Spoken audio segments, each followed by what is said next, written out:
Hello दोस्तों, welcome back to R S academy Agra. तो मेरा नाम है राजेंद्र सिंह। तो आज हम बात करते हैं प्रिपरेशन के बारे में। हेलो दोस्तों, तो आर एस अकेडमी आगरा पे आप जो है लेक्चर नंबर 3 है जो कि प्रिपरेशन के बारे में बात कर रहे हैं। तो यहाँ पर जो फ्रॉम जो यूज़ होता है, यानी जो वर्ब्स दिख रही हैं आपको, जैसे कि मैं बात करूँ abstain, deviate, derive, refrain, borrow, different, prohibit, suffer, council, free, present, एक्सटेम, ये जो सभी वर्ब्स हैं इनके साथ जो है फ्रॉम का यूज़ करते हैं। और फ्रॉम के बारे में थोड़ी सी जानकारी ले लीजिए। फ्रॉम जो है सोर्स के लिए, ऑरिजिन के लिए और सेंटर के लिए भी यूज़ होता है। और जो टू होता है ना, टू वो एक्चुअल में डेस्टिनेशन को दिखाता है, डेस्टिनेशन को दिखाता है, रिसीवर को दिखाता है और जो है बेनिफिशियरी को दिखाता है। जैसे कि मेरे पास एग्जांपल है, फर्स्ट एग्जांपल है, जैसे कि the fuel prices rose to the highest level. जो हाईएस्ट लेवल है वो एक्चुअल में क्या है? जो हाईएस्ट लेवल है वो एक्चुअल में वो दिखा रही है कि डेस्टिनेशन दिखा रही है। क्या है? डेस्टिनेशन दिखा रही है। तो इसलिए यहाँ पे जो है टू का यूज़ हुआ है। अगर मैं बात करूँ दूसरे एग्जाम्पल की, the fuel prices rose from the lowest level. तो यहाँ पे जो लोएस्ट है वो एक्चुअल में सोर्स है। क्या है? सोर्स है। इसलिए यहाँ पे जो है फ्रॉम का यूज़ हुआ है। अगर मैं बात करूँ the fuel prices dropped from the highest level.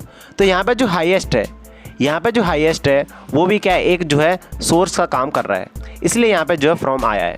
अगर मैं बात करूँ फोर्थ क्वेश्चन की, the fuel prices drop to the lowest level. तो यहाँ पे जो लोएस्ट लेवल है वो एक्चुअल में यूज़ हुआ है, किसी डेस्टिनेशन को दिखा रहा है, इसलिए यहाँ पे जो है टू का यूज़ हुआ है। अगर मैं बात करूँ कुछ और सेंटेंस की, जैसे कि यहाँ पे कुछ और है, जैसे कि फिफ्थ की बात करते हैं, we send many letters to this address. तो यहाँ पे जो है टू दिस, जो टू है एक्चुअल में किस चीज़ के लिए आया है? This address. तो यहाँ पे टू जो है वो एक्चुअल में डेस्टिनेशन दिखा रहा है। यानी हमने जो है जो लेटर्स हैं, जो बहुत सारे लेटर्स हैं, वो जो है टू, यानी यहाँ पे जो है टू, यानी कि यहाँ से जो है क्या है, यानी रिसीव किए हैं, ठीक है ना, यहाँ क्या सेंड किए हैं, ठीक है ना, इस प्लेस से। अगर यहाँ पे दूसरे एग्जाम्पल की बात करें, सिक्स्थ एग्जाम्पल की, we send many letters from this address. तो यहाँ पे जो दिस एड्रेस है एक्चुअल में जो दिस एड्रेस जो आया है यहाँ पे, तो यहाँ पे जो है ये जो दिस आया है, यानी ये जो दिस एड्रेस आ रहा है, ये वाला सिक्स्थ वाला जो है, इसका मतलब है कि इस एड्रेस से भेजे हैं, यानी ये जो लेटर्स है इस एड्रेस से भेजे हैं। लेकिन फिफ्थ का मतलब है कि इस एड्रेस पर भेजना, ठीक है ना, इस एड्रेस पर भेजना। फिफ्थ का मतलब है हमने जो है बहुत सारे जो लेटर्स हैं इस एड्रेस पर भेजे हैं, इसका मतलब है इस एड्रेस से भेजे हैं, यानी इस एड्रेस से, यानी दिस एड्रेस हो सकता है आगरा से हमने जो है भेजे हैं, और यहाँ पे जो है आगरा पर भेजे हैं, ठीक है ना, इस यानी आगरा पर भेजे हैं, और यहाँ जो है आगरा से भेजे हैं, ठीक है ना, आगरा पर भेजे हैं और आगरा में भेजे हैं, ठीक है, ऐसे है। अगर मैं बात करूँ सेवन्थ क्वेश्चन की, we received many letters from this address. तो यहाँ पे क्या है? यहाँ पे जो फ्रॉम आया है वो एक्चुअल में जो है सेम क्वेश्चंस लिख गए हैं। तो यहाँ पे जो है रिसिप्ट आया है, ठीक है ना। रिसिप्ट का मतलब है कि यहाँ पे जो फ्रॉम यानी कि सेंडर्स, यानी भेजने वाला, ठीक है ना। यहाँ पे जो रिसिप्ट है, यानी जो फ्रॉम यूज़ हुआ है वो सेंडर के लिए यूज़ हुआ है। Ram lent 5,000 rupees to Shyam. तो यहाँ पे लेंट यूज़ हुआ है, इसलिए यहाँ पे जो है टू का यूज़ किया है, ठीक है ना। टू यानी कि रिसीवर, यानी लिए हैं, इसलिए यहाँ पे जो है हमने टू का यूज़ किया है। बोरोड यानी लेना, बोरोड माने देना, ठीक है ना। तो यहाँ पे देंगे तो जो है फ्रॉम का यूज़ करेंगे, ठीक है ना।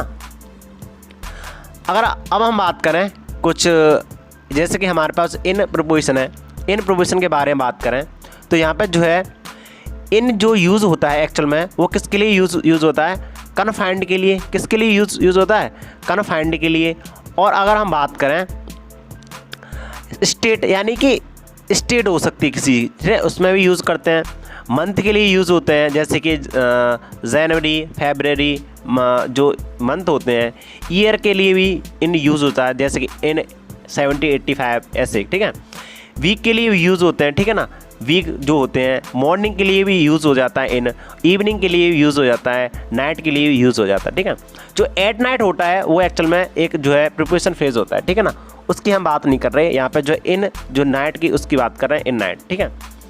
इनटू जो होता है एक्चुअल में वो यूज़ होता है इनवर्ड मोशन के लिए, यानी मोशन में कोई चीज़ इनवर्ड जा रही हो, किसी अंदर जा रही है, जैसे कि कोई रूम में जो है मोशन के साथ जा रहा हो या एंटर कर रहा हो, तो जो इनवर्ड का यूज़ करते हैं। किसी चीज़ का ट्रांसफॉर्मेशन हो जाना या फिर किसी चीज़ का पोजीशन चेंज हो जाना, तो भी जो है इनटू का यूज़ करते हैं। जैसे कि मेरे पास पहला एग्जांपल है, he was studying in the room. तो यहाँ पे जो रूम में आया है, यानी वह जो है पहले से ही फिक्स है उस चीज़ में, यानी रूम में जो बैठा है, तो यानी इन आया है।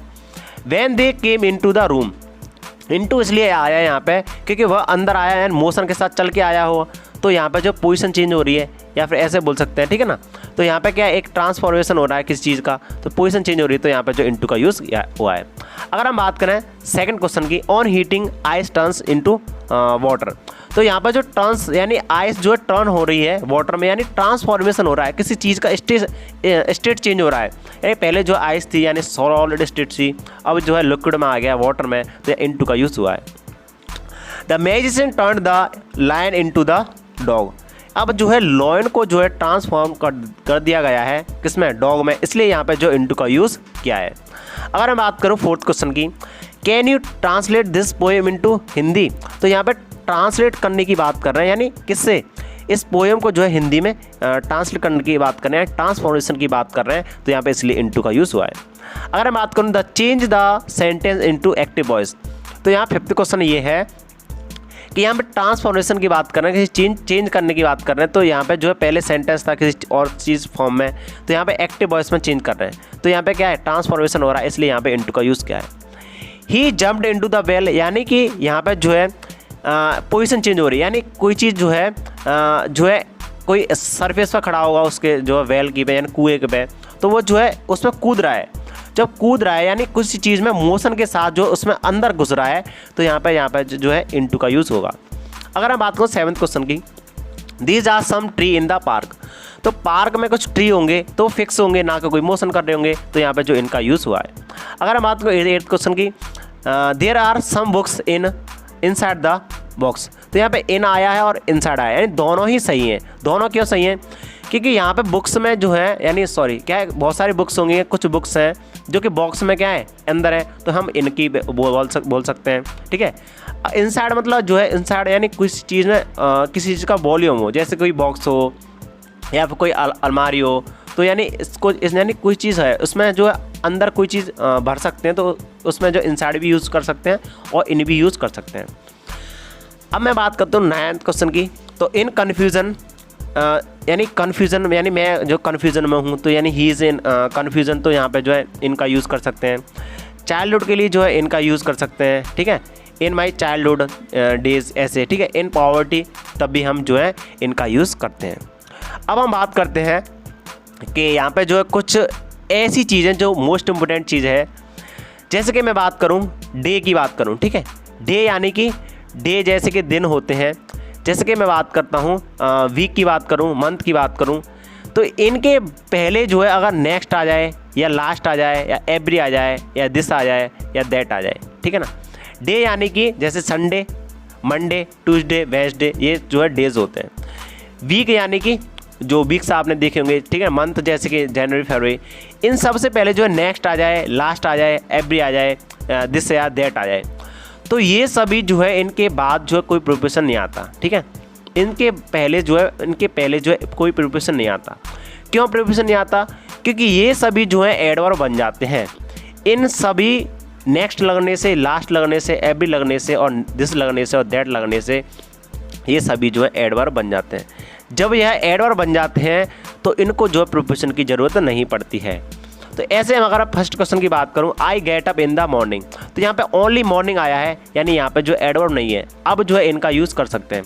जैसे अगर मैं बात करूं she goes to that temple in on every Sunday, तो एवरी आया है और संडे यानी कि कोई डे है, यानी संडे एक डे का नाम है, और इससे पहले आया एवरी। तो अब ये बन गया एड और एड और से पहले जो ऑन नहीं आता, तो यहाँ पे जो ऑन नहीं आएगा, क्या नहीं आएगा, ऑन नहीं आएगा, ठीक है ना। इस सेकंड क्वेश्चन में ऑन नहीं आएगा। जैसे मैं अगर बात करूँ I am too busy in this week, तो इन यानी दिस वीक आया है, तो वीक से पहले जो है दिस आया है, तो यानी ये बन गया एडवर्ब। क्या बनेगा, जब ये एडवर्ब बन गया तो यहाँ पे जो इन का यूज़ नहीं करेंगे। अब हम बात करते हैं कुछ ऐसे वर्ड्स की, जैसे कि एट का यूज़ कहाँ कहाँ होता है। एट का यूज़ होता है, जैसे कि एट के बारे में बात कर रहे हैं, तो जैसे कि मैं बात करूँ वंडर, वंडर के साथ ये जो है वंडर है जो कि मिक्स हो गया है इसके साथ, ठीक है ना। वंडर की बात करूँ, सरप्राइज की बात करूँ, एस्टोनिस्ड की बात करूँ, अमेज्ड की बात करूँ, ठीक है। ये इन सभी का मतलब होता है क्या, इन सभी का मतलब होता है सरप्राइज, ठीक है ना। क्या होता है अगर मैं बात करूं जैसे कि मोक, डिराइड, एट, स्नियर, जीर, ठीक है, और लाफ, तो इन सभी का मतलब होता है लाफ। इन सभी का मतलब क्या होता है, लाफ। ग्लेयर मीन्स होता है घूरना, गुड मीन्स आप जो पता होगा आपको, जैसे कि he is in good at, he is at, ठीक है, इसके बाद जो एट यूज़ होता है। एम, नॉक, ये सभी क्या है। और ग्रम्बल मीन्स होता है शिकायत करना, ठीक है ना। तो यहाँ पे इन सभी के बाद क्या आता है, एट आता है। लेकिन एंग्री जो वर्ड है उसके बाद जो है एट भी आ सकता है और विद भी आ सकता है। एट कब आएगा, जब समथिंग यानी किसी चीज़ के लिए जो नॉन लिविंग के लिए जब आ रहा हो एंग्री, तो जो है हम एट का यूज़ करेंगे। जब एंग्री यानी कोई गुस्सा कर रहा हो किसी व्यक्ति पर या किसी इंसान पर, किसी लिविंग चीज़ पे, तो जो है सम्मान के लिए यानी कि जो है विद का यूज़ करते हैं। ऐसे यहाँ पे कुछ एग्जाम्पल्स है, endowed at, surprised at, slow at, awful at, brilliant at, delighted at, excellent at, hopeful as, present at, skilled at. ऐसे यहाँ पे successful at, terrible at, lucky at, bad at, clever at, disappointed at, excited at, mad at, shocked at, ठीक है। ये कुछ क्या है, ये सभी जो है वर्ड्स हैं, इनके बाद जो एट का यूज़ करते हैं। कुछ एग्जाम्पल्स हैं, जैसे कि सी इज़ गुड एट इंग्लिश, तो यहाँ पे एट यानी इंग्लिश के लिए आया है, ठीक है। गुड के साथ जो क्या आ रहा है, एट आ रहा है, ठीक है, यानी वह इंग्लिश में अच्छी है। अगर मैं बात करूँ I am angry with you, तो यहाँ पे बी यू जो है कोई इंसान होगा, तो क्या है, विद का यूज़ हुआ है। I am angry at your behaviour, at your behaviour कोई व्यक्ति नहीं है, कोई समथिंग, कोई चीज़ है, ठीक है ना, तो यहाँ पे एट का यूज़ हुआ है। अब हम बात करते हैं फॉर की, तो फॉर एक्चुअल में यूज़ होता है किसके लिए, जैसे कि अगर मैं बात करूँ जैसे कि long, yearn, hanker, lust, zeal, ठीक है ना, और fit, eligible, wait, thankful, greedy, anxious, qualified और फेमस, ठीक है। जैसे कि अब जो है क्वालिफाइड में थोड़ी दिक्कत है। क्वालिफाइड के बाद जो है हम जो है फॉर का यूज़ कर सकते हैं और नहीं भी कर सकते, दोनों ही सेंटेंस क्या सही है। जिसके पहला सेंटेंस भी सही है, दूसरा सेंटेंस भी सही है, लेकिन इनमें थोड़ा सा अंतर है। क्या अंतर है, I have qualified the interview, पहले का जो मीनिंग है वो ये है कि मैंने जो है इंटरव्यू को क्वालिफाई कर दिया है। I have qualified for the interview, इसका मतलब ये है मैं इंटरव्यू के लिए जा रहा हूँ, ठीक है ना, इंटरव्यू के लिए जाना, यानी अभी वो दे के नहीं आया है, ठीक है, इसका मतलब ये है। अगर अब हम बात करें जो कुछ इंपॉर्टेंट चीज़ है, जैसे कि कॉप विद जो अब आए तो जो है समथिंग यानी किसी चीज़ के लिए यूज़ होता है। कॉप अप विद जो ये वर्ड होता है वो किसी लिविंग चीज़ के लिए यूज़ होता है। जैसे कि I can't corp with you, तो यहाँ पे यू आया है, ठीक है ना। यू कोई इंसान है, कोई समथिंग है, सॉरी क्या है, कोई लिविंग बॉडी है, तो यहाँ पे जब लिविंग बॉडी आता तो कॉप अप विद आता, तो पहला सेंटेंस क्या है, गलत है, और दूसरा सेंटेंस क्या है, सही है। तो ये सेंटेंस क्या सही है, तो पहला क्या है, गलत है, ठीक है ना। तो यहाँ पे जो है कॉप अप विद आता है किसी लिविंग चीज़ के लिए, और नॉन लिविंग के लिए ओनली कॉप विद आता है, ठीक है। अगर मैं बात करूँ ट्रेड और डील के बाद जो है विद भी आता है और इन भी आता है। विद किसके लिए आता है, किसी सम्मान यानी किसी लिविंग चीज़ के लिए आता है, और इन जो है किसी समथिंग के लिए आता है। अगर मैं बात करूँ the company deals in dairy product, तो डेयरी प्रोडक्ट क्या है, एक जो नॉन लिविंग है, इसलिए यहाँ पे जो इन का यूज़ हुआ है। आई डील विद यू, तो यू जो है यहाँ पे लिविंग थिंग है, इसलिए यहाँ पे जो है विद का यूज़ हुआ है, ठीक है ना। अगर मैं अब बात करूँ जैसे कि मेरे पास कुछ और जो है कंटेंट है, जैसे कि यहाँ पे जो है कंप्लेन जो वर्ड आया है, कंप्लेन जो एक्चुअल में यूज़ होता है, यानी इसके बाद जो है ऑफ भी आ सकता है, प्रीपोजिशन अगेंस्ट भी आ सकता है और टू भी आ सकता है। ऑफ जो आता है किसी चीज़ के यानी नॉन लिविंग चीज़ के लिए आता है, और जो अगेंस्ट आता है वो किसी संबंध के लिए यूज़ होता है, कंप्लेंट के लिए, और जो टू आता है किसी अथॉरिटी के लिए। जैसे कि मैं बात करूँ, पहले बार एग्जाम्पल है the players complaint of the poor facility. तो यहाँ पर जो पुअर फैसिलिटी यानी कि ऑफ जो है क्या है, ऑफ जो आया है वो पुअर फैसिलिटी के लिए आया है, जो कि क्या है, एक नॉन लिविंग है। एंड अगेंस्ट किसके, कोच, यानी कोच क्या है, लिविंग है, तो उसके अगेंस्ट, ठीक है ना। तो टू जो आया है वो किसके लिए आया है, मैनेजर, यानी मैनेजर जो है कोई अथॉरिटी है, मैनेजर ऑफ द टीम, यानी टीम का मैनेजर है तो वो क्या अथॉरिटी रखता है, कोई जिम्मेदारी रखता है, तो उसके लिए जो है टू आया है, ठीक है ना। यानी प्लेयर्स ने जो है कंप्लेंट की है किससे, जो पुअर क्वालिटी के लिए, ठीक ऐसे, ठीक है ना। अगर हम बात करूं जैसे कि मेरे पास जो है रिस्पॉन्सिबल, आंसरेबल या अकाउंटेबल, ये सभी जो है इनके बाद जो फॉर भी आ सकता है और टू भी आ सकता है। फॉर किसके लिए आता है, समथिंग के लिए, नॉन लिविंग के लिए, और टू आता है समवन यानी लिविंग थिंग के लिए। जैसे कि you are responsible for this mistake, तो यहाँ पे मिस्टेक जो है, दिस मिस्टेक क्या है, यहाँ पे जो है नॉन लिविंग है, इसलिए यहाँ पे जो हमने टू का क्या है, फॉर का यूज़ किया है।